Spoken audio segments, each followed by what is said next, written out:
반갑습니다. 붓다의 복과 지혜입니다. 오늘은 5천년을 이어온 중국의 중화 사상에 대해 함께 성찰하고자 합니다. 부처님께서는 모든 것은 인연에 의해 이루어진다고 설하셨습니다. 그 인연 속에서 우리는 각자의 전통과 가치관을 이해하고 포용하며 조화를 이루는 길을 찾아야 합니다. 중화 사상은 중국인의 자부심과 정체성을 형성하는 핵심 사상으로 그들은 세계의 중심에 서기를 바라는 강렬한 열망을 품어왔습니다. 이러한 사상은 내적으로는 단결을, 외적으로는 배타성을 강화해왔지만 부처님의 가르침인 자비와 관용을 통해 우리는 서로의 차이를 넘어서 더 큰 조화와 협력을 이룰 수 있습니다. 우리의 목표는 이러한 중국의 특징을 이해하고 그것을 바탕으로 지혜롭게 협력하는 것입니다. 진정한 승리는 서로를 존중하며 이룬 화합에 있다는 부처님의 가르침처럼 우리는 중화 사상을 통해 배울 점을 취하고 동시에 우리의 관용과 열린 마음으로 새로운 인연을 맺어야 합니다. 부처님의 자비와 지혜가 오늘 우리의 대화 속에 깃들기를 기원합니다. 자, 그럼 중국은 5천년이 넘도록 중화 사상을 가지고 살아왔다. 이 여정을 함께 해볼까요? 옛날 중국의 한 마을에 진심으로 중화 사상을 믿는 장로가 살고 있었습니다. 그는 늘 마을 사람들에게 말하곤 했습니다. 우리는 세상의 중심이다. 다른 나라 사람들은 우리를 본받아야 한다. 그 마을에 어느 날 한 낯선 스님이 찾아왔습니다. 그는 먼 나라에서 온 이방인이었습니다. 장로는 스님을 맞이했지만 속으로는 무시하며 생각했습니다. 저런 오랑캐가 무슨 지혜를 가져올 수 있겠는가? 스님은 마을 사람들에게 가르침을 나누기 시작했습니다. 그는 부처님의 이야기를 들려주며 말했습니다. 옛날에 어느 호수에 5마리의 백조가 있었습니다. 그들은 자신들이 가장 아름답고 중요한 존재라 믿었습니다. 하지만 호수의 물이 말라가기 시작하자 백조들은 다른 새들을 업신여기고 도움을 거절했습니다. 결국 백조들은 굶주림에 시달리며 스스로를 고립시켰지요. 마을 사람들은 스님의 이야기를 듣고 생각에 잠겼습니다. 장로는 스님에게 물었습니다. 그렇다면 백조들은 어떻게 해야 했단 말이오? 스님은 미소를 지으며 대답했습니다. 부처님께서는 말씀하셨습니다. 물은 높은 곳을 싫어하고 낮은 곳으로 흐른다. 백조들이 다른 새들과 협력하여 물을 모았다면 호수는 다시 채워졌을 것입니다. 그들은 자신이 중심이라는 생각을 버리고 서로를 돕는 인연을 맺어야 했습니다. 장로는 그제야 깨달았습니다. 내가 그 백조와 다를 바 없구나. 우리의 중화 사상이 우리를 위대하게 만들었지만 자칫하면 다른 이들과의 인연을 끊을 수도 있겠구나. 그날 이후 장로는 이방인들을 받아들이고 함께 배우며 협력하는 마을을 만들기 위해 노력했습니다. 마을은 점차 번영하였고 사람들은 부처님의 가르침을 통해 조화와 화합의 중요성을 깨달았습니다. 아득한 옛날 한 넓은 왕국이 있었습니다. 이 왕국은 사방으로 펼쳐진 거대한 대륙의 중심에 자리하고 있었고 그곳 사람들은 자신들의 땅을 세상의 중심이라 믿었습니다. 그들은 자신들을 하늘 아래 가장 고귀한 백성이라고 불렀고 주변의 이민족들을 각각 동이, 서융, 남만, 북적이라 부르며 오랑캐로 여겼습니다. 그들은 이렇게 말하곤 했습니다. 우리의 문화와 지혜는 하늘이 내린 것이다. 우리를 본받지 않는 자들은 길을 잃은 자들이다. 그러던 어느 날 왕국의 황제는 자신이 지혜롭고 공정한 통치자인지 확인하고자 멀리서 온 한 스님을 궁으로 초대했습니다. 스님은 황제를 만나 조용히 미소 지으며 말했습니다. 폐하, 바람이 사방에서 불어옵니다. 동쪽 바람, 서쪽 바람, 남쪽 바람, 그리고 북쪽 바람 모두 다르게 불지요. 폐하께서는 이 바람들 중 어느 것이 가장 중요한 바람이라고 생각하십니까? 황제는 잠시 생각하더니 대답했습니다. 우리에게 필요한 것은 중심에 위치한 이 땅으로 불어오는 바람이다. 그러니 이곳으로 불어오는 바람이 가장 중요할 것이요. 스님은 고개를 끄덕이며 다시 말했습니다. 그렇다면 폐하께서는 동쪽에서 불어오는 바람이 없을 때의 아침을 상상해 보셨습니까? 서쪽에서 불어오는 바람이 없을 때의 석양은 어떠할까요? 남쪽 바람이 가져오는 따뜻함이 없다면 겨울은 어떻게 견디겠습니까? 북쪽 바람이 없다면 여름의 더위는 얼마나 심각할까요? 황제는 깊이 생각에 잠겼습니다. 스님은 이어서 부처님의 가르침을 전했습니다. 부처님께서는 모든 것은 상호 의존하며 존재한다고 하셨습니다. 사방의 바람이 서로 다르듯 각 민족과 문화도 다르지만 그 모두가 함께 어우러져야 이 세상은 완전해질 수 있습니다. 중심에 있는 자는 그것을 아우르며 조화롭게 해야 합니다. 진정한 중심이란 자기 자신만을 높이는 것이 아니라 모든 인연을 포용하는 자리입니다. 그날 이후 황제는 사방의 이민족을 단순한 오랑캐로 여기지 않고 그들이 가진 지혜와 문화를 배우고자 노력했습니다. 그 결과 왕국은 더욱 번영하게 되었고 사람들은 중화 사상을 통해 얻은 자부심을 조화와 협력의 바탕으로 삼게 되었습니다. 중심이란 모든 방향의 바람을 품을 때 진정한 힘을 얻는다. 높고 낮음을 가르지 않는 마음이 진정한 중심을 이룬다. 타인의 문화 속에도 지혜가 깃들어 있음을 깨달아야 한다. 모든 인연은 서로를 완성하기 위해 존재한다. 사방의 바람이 어우러질 때 세상은 조화롭게 움직인다. 스스로를 높이는 마음은 고립을 낳고 남을 품는 마음은 세상을 넓힌다. 진정한 강함은 모든 것을 끌어안는 포용에서 나온다. 자신의 우월을 믿는 순간 성장은 멈춘다. 중심에 서고자 하는 자는 먼저 모든 인연을 존중해야 한다. 타인을 오랑캐로 여기는 순간 자신도 벽 안에 갇히게 된다. 모든 존재는 서로 다르기에 조화로울 수 있다. 자비는 강자와 약자, 중심과 주변을 가리지 않는다. 세상의 중심은 한 곳이 아니라 모든 곳에 존재한다. 자신의 문화를 지키면서도 타인의 지혜를 받아들이는 것이 진정한 성장이다. 중화란 스스로 빛남이 아니라 모든 빛을 하나로 모으는 조화이다. 옛날 두 개의 거대한 산이 있었습니다. 하나는 붉은 산이었고 다른 하나는 황금빛 산이었습니다. 붉은 산의 주민들은 강력한 법과 질서를 내세우며 산을 다스렸습니다. 그들의 목표는 단 하나, 자신들의 산을 세계에서 가장 높은 곳으로 만드는 것이었습니다. 황금빛 산의 주민들은 이미 높은 산 위에 있었지만 여전히 더 높이 올라가려 했습니다.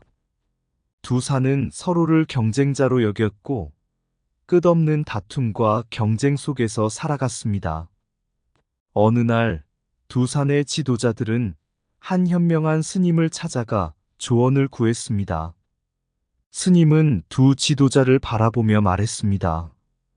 두 산이 서로를 뛰어넘으려 하는 동안 산 아래의 사람들은 그 무게에 눌려 고통받고 있습니다. 그러나 두 산은 서로를 넘어서야만 자신들이 더 높아질 수 있다고 믿고 있군요. 붉은 산의 지도자가 물었습니다. 그렇다면 우리가 어떻게 해야 진정으로 높은 산이 될 수 있겠습니까? 스님은 잔잔히 미소 지으며 대답했습니다. 부처님께서는 모든 것은 연으로 인해 존재한다고 하셨습니다. 산이 높아지기 위해서는 단순히 다른 산을 넘어서는 것이 아니라 자신 아래의 땅을 넓히고 단단히 다지는 것이 필요합니다. 산의 높이는 경쟁이 아닌 뿌리 깊은 연대에서 나옵니다. 황금빛 산의 지도자는 고개를 갸웃하며 말했습니다. 그렇다면 경쟁은 쓸모없는 것입니까? 스님은 고요히 대답했습니다. 경쟁은 한계를 넘어서고자 하는 마음에서 비롯되지만 그 마음이 지나치면 오히려 스스로를 무너뜨립니다. 진정한 승리는 남을 누르는 것이 아니라 함께 오르는 것입니다. 세계의 중심이 되고자 한다면 모든 이가 함께 나아가는 길을 닦으십시오. 그 길이야말로 가장 높은 산을 만드는 법입니다. 스님의 말을 들은 두 지도자는 서로를 경쟁자로만 여기던 과거를 돌아보며 함께 협력하기 위한 방법을 모색하기 시작했습니다. 산 아래의 사람들은 더 이상 고통받지 않았고 두 산은 함께 세계의 중심이 될 수 있었습니다. 이 이야기에서 붉은 산은 현대 중국을, 황금빛 산은 미국을 상징합니다. 중국은 공산당 체제 속에서도 중화 사상의 뿌리를 지키며 세계의 중심이 되고자 하는 목표를 품고 있습니다. 이는 긍정적인 측면에서는 국민적 자부심과 발전의 원동력이 될 수 있지만 경쟁과 배타성만을 강조할 경우 스스로를 고립시킬 위험이 있습니다. 부처님께서는 연기의 가르침을 통해 모든 존재가 상호 의존하며 조화롭게 살아야 함을 강조하셨습니다. 진정한 강함은 타인을 누르고 이기는 데 있는 것이 아니라 함께 나아가며 서로를 돕는 데 있습니다. 중국이 세계제일주의를 지향하더라도 그 길은 경쟁과 대립이 아니라 협력과 공생을 통해 이루어져야 할 것입니다. 높은 산은 다른 산을 짓누르는 것이 아니라 땅과 하늘을 잇는 길을 닦는다. 진정한 중심은 모든 방향을 향해 열려있는 마음에서 비롯된다. 승리는 타인을 이기는 데 있는 것이 아니라 모두가 함께 오르는 데 있다. 탑을 쌓듯 쌓아올린 명예는 무너지기 쉽지만 연대로 다진 기반은 영원하다. 모든 존재는 연으로 연결되어 있으며 홀로 서는 나무는 숲을 이루지 못한다. 경쟁은 한계를 넘는 도구일 뿐 목표가 되어서는 안 된다. 배타성은 성장의 문을 닫고 포용은 새로운 지평을 연다.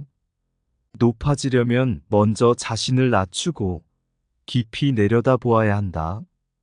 타인을 억누르는 힘은 오래가지 못하지만 함께 일으키는 힘은 영원하다. 세계의 중심이 되고자 하는 마음은 모든 생명을 품을 때 완성된다.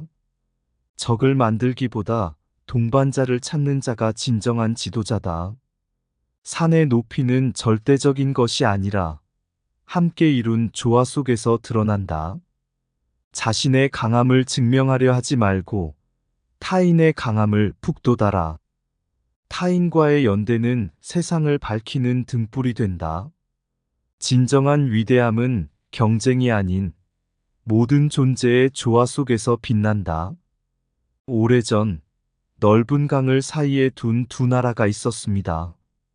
한쪽은 중심의 나라라 불리며 자신들이 세계의 중심이라고 믿었습니다. 이 나라의 상인들은 교역을 할 때 항상 자신들이 우위에 있음을 강조하며 상대방에게 엄격한 조건을 요구했습니다. 반대편에는 연의 나라가 있었는데 이곳 사람들은 모든 관계를 상호 의존과 협력으로 바라보았습니다.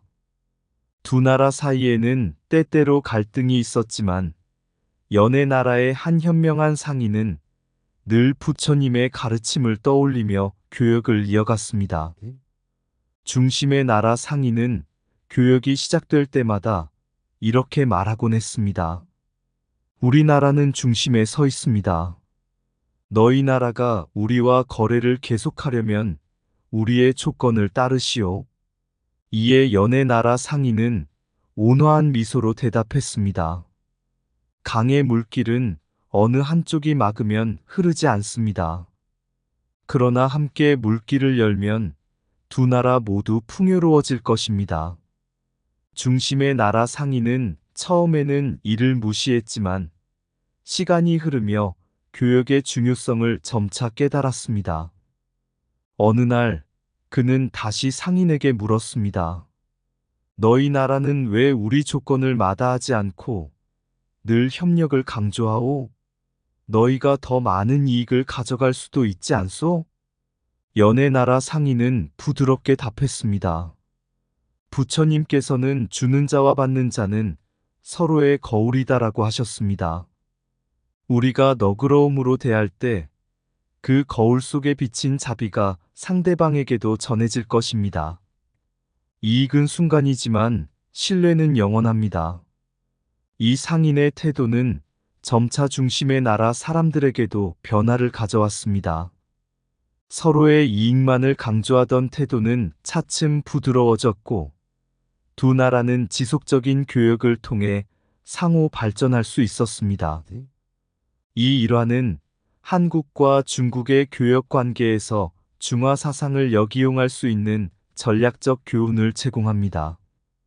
중국의 배타적 중화 사상과 우월 의식은 때때로 협상에서 도전 과제가 될 수 있습니다.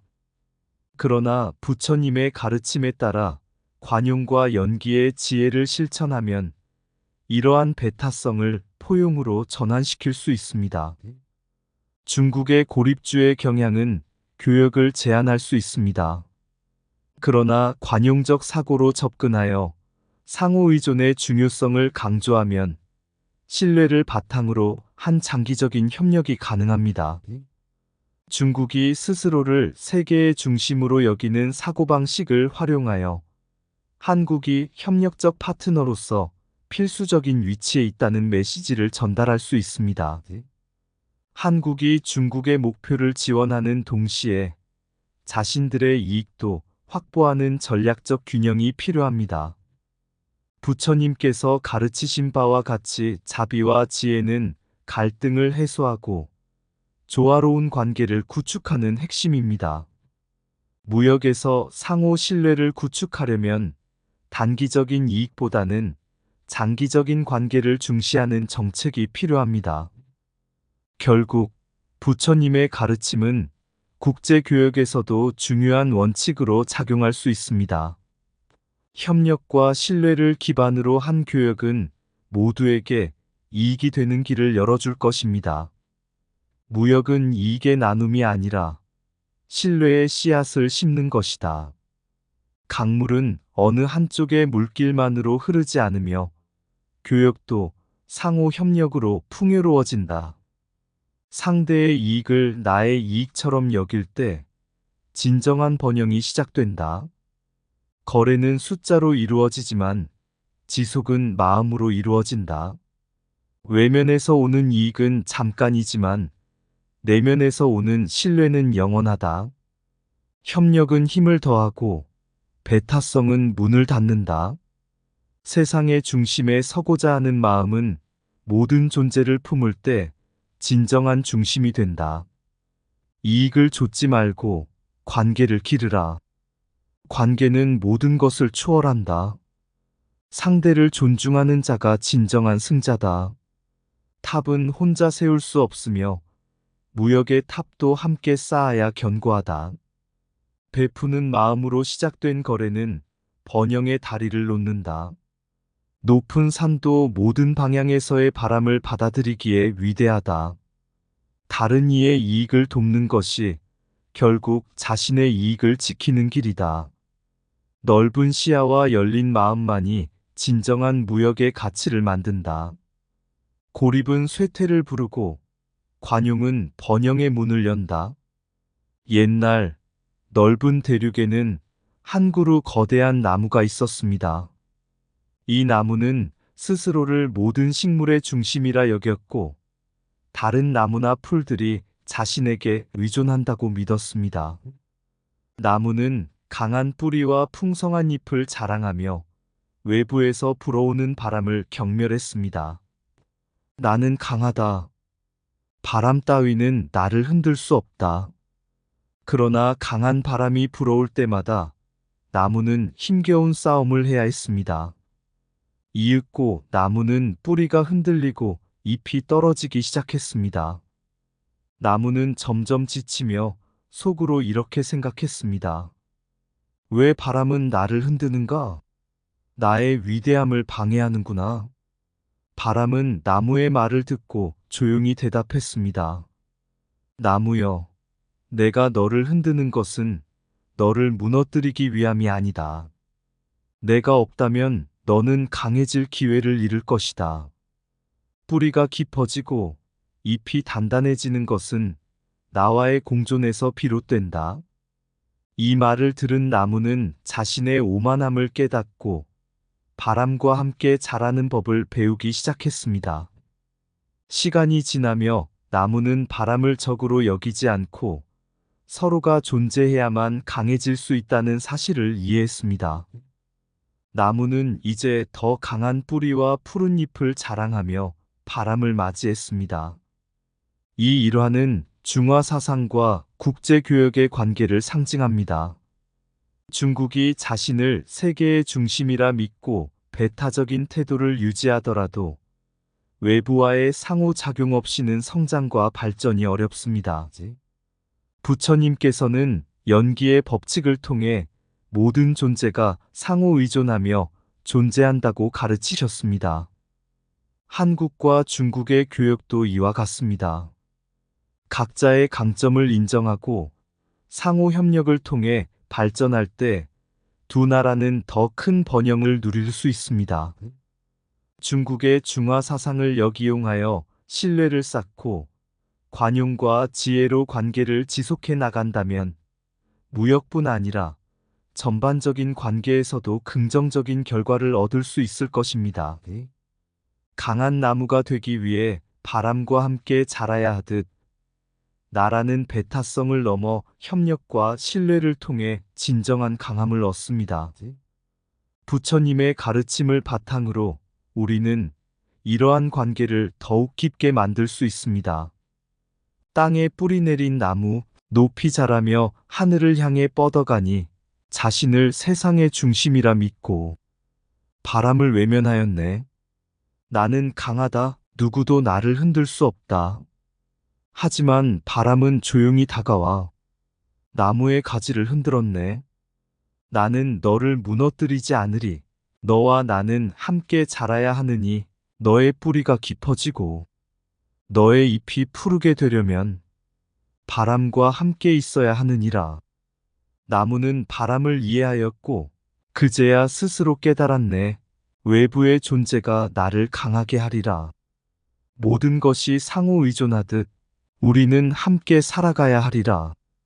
중화 사상이란 자신을 세상의 중심이라 여기는 마음. 그러나 부처님의 진리는 말하네. 모든 것은 서로 연결되어 있느니라. 혼자서는 자라지 못하며 서로의 존재가 나를 빛나게 하느니라. 나라와 나라도 마찬가지. 서로를 인정하고 서로의 강점으로 자라가야 하느니라. 배타성에 갇히지 말고 나와 다른 이와 함께 자라가라. 이제 나무는 바람을 맞으며 더욱 굳건히 서 있네. 나와 다른 이는 나를 강하게 하며 모든 것은 상호 의존의 법에 따른다. 이것이 부처님의 가르침. 우리는 모두 하나로 자라가야 하리라. 이상 붓다의 복과 지혜였습니다. 오늘도 복지 구족한 날 되세요. 구독과 좋아요는 붓다의 복과 지혜를 밝히는 큰 자비의 등불이 됩니다.